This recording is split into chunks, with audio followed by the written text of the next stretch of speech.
पण आता जर मुख्यमंत्री कोणी ठरला असेल तर आम्ही त्याचं स्वागत करू. राज्याचा मुख्यमंत्री आहे. जरी आम्हाला विधानसभाचे निकाल हे आम्हाला मान्य नसले किंवा निकालात गडबड आहे, घोटाळे आहेत, हे आम्ही वारंवार दाखवून देतो आहे, तरीही लोकशाहीमध्ये आकडा महत्त्वाचा असतो. तो कसाही आणलेला असो. खरं म्हणजे पुण्यामध्ये आपण पाहिलं असेल, बाबा आढाव, ज्येष्ठ सामाजिक कार्यकर्ते, वय वर्ष 95. बाबा आढाव हे या निकालाविरुद्ध लोकशाही वाचवण्यासाठी बाबा आढाव यांनी गेल्या 3 दिवसापासून आत्मक्लेश आंदोलन सुरू केलेलं आहे.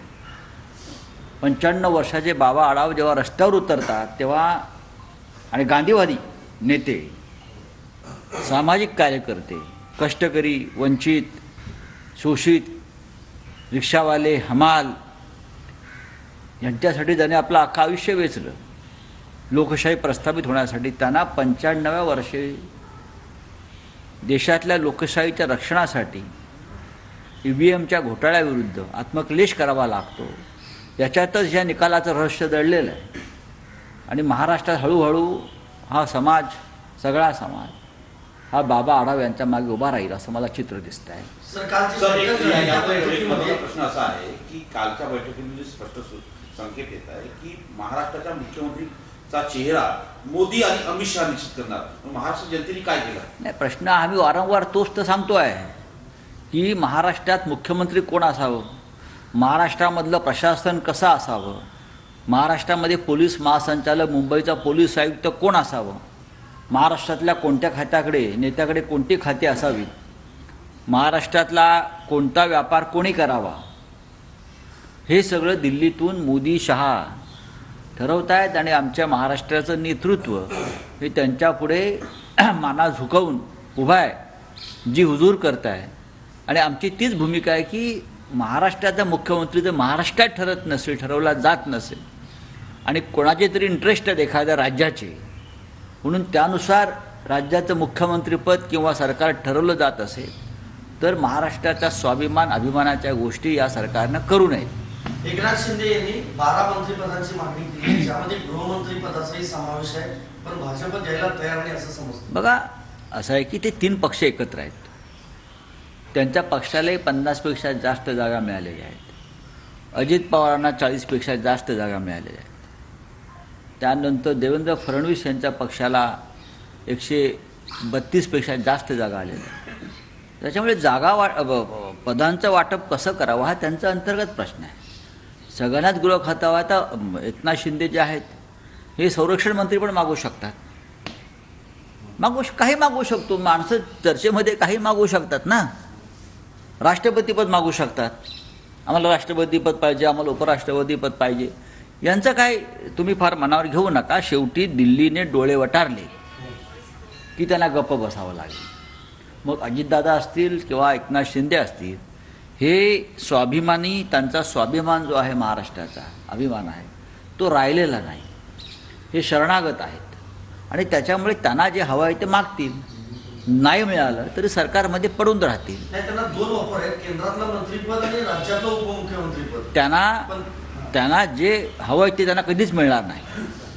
आता भारतीय जनता पक्षाचं जे काम होतं यांच्याकडनं करून घ्यायचं ते संपलेलं आहे. त्यांनी महाराष्ट्र कमजोर केला.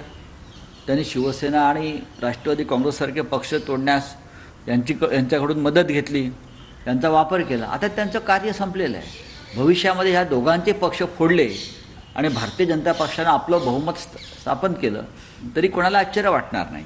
सर, नाना पटोले म्हणतात की सायंकाळच्या वेळेस जसे साधारणतः 5 पर्यंत 58.22%. बघा, ह्याच्यावरती आम्ही वारंवार बोललेलो आहोत. हा विषय नवीन नाही. हा विषय वारंवार आम्ही बोललेलो आहोत, चर्चा केलेली आहे, निवडणूक आयोगाच्या निदर्शनास आणलेलं आहे. म्हणून तर मी तर म्हणतो ना, बाबा आढाव यांच्यासारखा ज्येष्ठ सामाजिक कार्यकर्ता, ह्या वयामध्ये वयाच्या 100कडे झुकलेला हा गांधीवादी नेता, कार्यकर्ता, या सगळ्या EVMच्या घोटाळ्यावर लोकशाही वाचवण्यासाठी आज आत्मक्लेश आंदोलन करतोय रस्त्यावरती येऊन. महाराष्ट्राच्या जनतेनं याची जाणीव ठेवली पाहिजे. भले अण्णा हजारे झोपले असतील, किंवा अन्य सगळे लोक एरवी क्रांतीच्या मशाली पेटवतात त्या झोपल्या असतील, पण लोकशाहीची मशाल विझू नये म्हणून बाबा आढाव यांच्यासारखा नेता रस्त्यावर उतरला. आम्ही त्यांची जाणीव ठेवतो. भाजपचा वरिष्ठ नेताच हा मुख्यमंत्री व्हावा असा सल्ला संघाने पंतप्रधान मोदींना दिला.